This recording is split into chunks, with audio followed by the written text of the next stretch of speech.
अस्सलाम वालेकुम, welcome back to my channel. उम्मीद करती हूँ आप सब बिल्कुल ठीक होंगे, खैरियत से होंगे और खुश होंगे।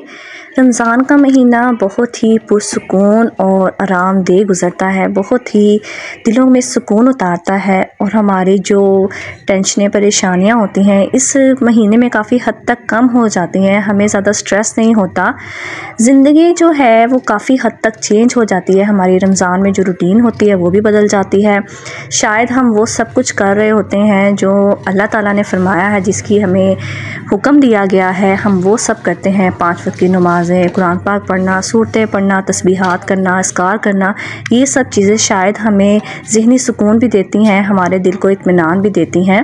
हमें जो परेशानी होती है हम उसको भी समझते हैं कि वो इतनी परेशानी नहीं है, क्योंकि हमारा दिल इतना मुतमईन और पुरसुकून होता है ये सब करते हुए, तो इसलिए हमें हर चीज़ की परेशानी नहीं होती। हर इंसान की जो फीलिंग्स होती हैं वो मुख्तलिफ़ होती हैं, हर महीने के लिहाज से, हर दिन के लिहाज से। मेरी ऐसी फीलिंग्स हैं कि हमारे दिलों में इत्मीनान है, पुरसुकून है, शायद इसलिए हम मुतमईन होते हैं अपनी ज़िंदगी से, क्योंकि हम अल्लाह ताला की रज़ा में राज़ी होते हैं, उसके बताए हुए तरीके पर चलते हैं। तो हमारा जो ज़हन है वो भी फ़्रेश रहता है और हमें बुरी सोचें सोचने और गलत रास्ते पर चलने, गलत हरकतें करने, गलत अल्फाज बोलने से काफ़ी हद तक हम लोग दूर रहते हैं। और कोशिश इस महीने भी लोगों की ज़्यादा यही होती है कि किसी का दिल आज़ारी ना हो, किसी का दिल दुखाया ना जाए। रमज़ान का बाबरकत महीना है, अच्छे से गुजर जाए। इसके बाद ईद आने वाली है, तो ईद हमारी ख़राब ना हो, ना हम दूसरों की ख़राब करें। शायद हम ये सोचते हैं सिर्फ रमज़ान और ईद के हवाले से, इसलिए हम अपने जो रवैये हैं उनमें काफ़ी हद तक तब्दीली ले आते हैं। तो हमारे आसपास के लोग भी पुरसुकून होते हैं, हम भी पुरसुकून हो जाते हैं। लेकिन अगर हम रमज़ान के अलावा देखें तो शायद रमज़ान के अलावा हमारी जो रूटीन है वो ऐसी नहीं होती, हम लोग इतने मुतमईन नहीं होते, क्योंकि हम लोग कुछ भी ऐसा नहीं करते जो अल्लाह ताला ने फरमाया है, जिस तरह ज़िंदगी गुजारने का हमें हुक्म दिया गया है। तो इसीलिए ये चीज़ें हमें जो है बेजार कर देती हैं और हमारी जो ज़िंदगी में स्ट्रेस है वो रहता है। तो अगर हम अपनी ज़िंदगी को जैसे रमज़ान में गुजारते हैं, जितना हम रमज़ान में अमल करते हैं, अल्लाह ताला के बताए हुए अहकामात के मुताबिक ज़िंदगी गुजारते हैं, तो हमारी ज़िंदगी पुरसुकून रहती है। अगर वैसे ही हम सारी ज़िंदगी इसी तरीके से गुजारते रहें तो शायद हमारी जो ज़िंदगी है वो मुकम्मल तौर पे पुरसुकून हो जाए, हमारा जो बेचैन दिल होता है उसमें आराम आ जाए। क्योंकि जब हम नाशुक्रे होते हैं और शिकवे शिकायतें करते हैं तो हम बेचैन ही रहते हैं। अगर हम अल्लाह ताला की रज़ा में राज़ी रहना सीख जाते हैं, उसकी ही तरफ रुजू करते हैं, उसी से ही मांगते हैं, उसी से ही उम्मीद लगाते हैं, तो हमारे दिल को इत्मीनान भी होता है और हमारा जो बेचैनी है वो भी काफ़ी हद तक कम हो जाती है। क्योंकि जब आप कोई ऐसा काम करते हैं जिससे हमें मना किया गया है, अल्लाह ताला ने किया है या नबी पाक सल्लल्लाहु अलैहि वसल्लम ने किया है मना, अगर हम वो काम करते हैं हमारा दिल बेचैन रहता है। और क्योंकि ये शैतानी काम है, जब हम कोई भी ऐसा काम करेंगे जो शैतानी हो तो हमारा दिल कभी भी सुकून नहीं पाता। आप ख़ुद देखें कि अगर आप 5 वक्त की नमाज़ें पढ़ेंगे और जो भी अस्कार है या तस्बीहात है वो करेंगे, तो आपका जो दिल है काफ़ी हद तक मुतमईन रहेगा। आपकी ख़ुद कोशिश होगी कि आप किसी की दिल दुखाने वाली बात ना करें। तो जब आप लोग ख़ुद दरगुज़र करेंगे तो अल्लाह ताला भी काफ़ी हद तक आपको दूसरों की ज़ुबान के नश्तर से, उनके खंजरों से, ज़ुबान के जो होते हैं उनसे आपको महफूज रखेगा।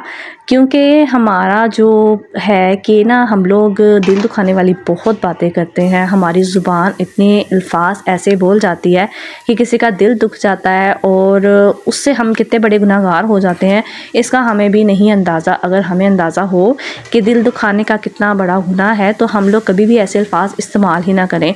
दूसरों को डिग्रेड करने का हम लोगों ने ठेका लिया हुआ है और हम लोग ख़ुद को आला और अफजल समझते हैं, दूसरों को समझते हैं कि बहुत ही गिरा हुआ या इस टाइप का इंसान है और हम लोगों से बहुत दर्जे नीचे है, जबकि हम लोग ये समझते हैं कि हम लोग बहुत ही कोई ऊंची चीज़ है और वो इंसान जो है बहुत ही निचली चीज़ है।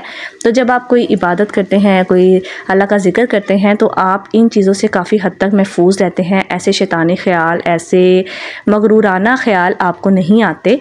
तो हमें अगर पुरसुकून ज़िंदगी गुजारनी है ना, तो हमें यही कोशिश करनी है कि हमें जो अल्लाह ताला ने तरीके बताए हैं हम उसी पे ही चलें, अपने दिल को साफ़ रखें और जो इस्कार अल्लाह ताला ने हमें बताए हैं, जो तस्बीहात हैं, अगर हम वो अपनी ज़िंदगी का हिस्सा बना लें तो हम इतने मुतमईन रहेंगे, इतने पुरसुकून रहेंगे कि लोग हमें देख के हैरान हो जाएंगे कि इस इंसान को ऐसी क्या खुशी मिल गई है जो ये हमेशा मुतमईन रहता है, खुश रहता है। हमारे दिल का सुकून और ज़िंदगी का जो इत्मीनान है वो सारा का सारा ही अल्लाह ताला के बताए हुए तरीके पे चलने से ही है। अगर हम पुरसुकून ज़िंदगी गुजारना चाहते हैं तो उसी के बताए हुए तरीक़ों पे अमल करेंगे तो पुरसुकून ज़िंदगी गुजारेंगे। ये मत सोचें अगर आपने नमाज़ पढ़ी है, तहज्जुद पढ़ ली है, आप नमाज़ी परहेज़ी हो गए हैं तो आपको जो भी परेशानी है वो नहीं आएगी। ये परेशानी जो आजमाइशें हैं हमारी ज़िंदगी का हिस्सा है, आती ही रहेंगी और ये है कि हमारे जो दिल का इत्मीनान है वो कायम रहेगा। हमें जब अल्लाह ताला पे भरोसा होगा तो हर परेशानी, हर आजमाइश जो है वो हमें कुछ भी फ़ील नहीं होगी। हमें इतना फ़ील ही नहीं होगा कि परेशानी बहुत बड़ी परेशानी है, आपसे कुछ भी छिन जाए, वो अगर आपने अल्लाह ताला से लो लगा ली है ना तो फिर आपको कभी भी किसी चीज़ की ज़रूरत नहीं पड़ेगी। आपको सिर्फ अल्लाह ताला को राज़ी करने की टेंशन होगी। आपको ये टेंशन नहीं होगी कि आपके पास इस इंसान की मोहब्बत नहीं है, आपके पास इतनी दौलत नहीं है, आपके पास बड़ा घर नहीं है। ये चीज़ें आपको कभी भी मैटर नहीं करेंगी। अगर आप अल्लाह ताला से लो लगाते हैं तो आपका जो दिली इत्मीनान है वो सिर्फ अल्लाह ताला की खुशी के लिए होगा, उसको राज़ी करने के लिए होगा और आपकी यही कोशिश होगी कि आप कोई भी ऐसा काम ना करें जो किसी की दिल आज़ारी का सबब बने। अगर हम अपने आप से अहद कर लें कि हमने अपने अंदर इन चीज़ों को चेंज करना है तो हमारे अंदर, हमारी ज़ात में काफ़ी हद तक तब्दीली आ सकती है। तो इस रमज़ान अपने साथ साथ दूसरों का भी ख्याल रखें, दूसरों की भी अच्छाई के बारे में ही सोचें और मेरी अच्छाई के बारे में भी सोचें। वीडियो को लाइक, शेयर, चैनल को सब्सक्राइब करें। मैं आज आपके साथ फिर एक रेसिपी शेयर कर रही हूँ, बहुत ही सिंपल और इजी सी है। सबसे पहले मैंने एक डो बनाई थी और उसमें मैंने मैदा लिया था 1 कप और उसमें थोड़ा सा डाला था नमक और थोड़ा सा ही ज़ीरा डाला था, उसको अच्छे से गूँध लिया था। डो को थोड़ा सा सॉफ्ट रखना है, ज़्यादा पतला नहीं रखना, ज़्यादा हार्ड भी नहीं रखना और इसको जो गूंदना है बहुत अच्छे से गूंदना है, हाथों की हथेली से ज़ोर लगा के गूंदना है। इससे जो स्नैक्स हैं वो काफ़ी हद तक जो है सॉफ्ट बनेंगे। अच्छे से गूंदने के बाद ऑयल लगा के इसको साइड पे रख देना है 35 से 40 मिनट के लिए और उसके बाद इसकी फिलिंग तैयार करनी है।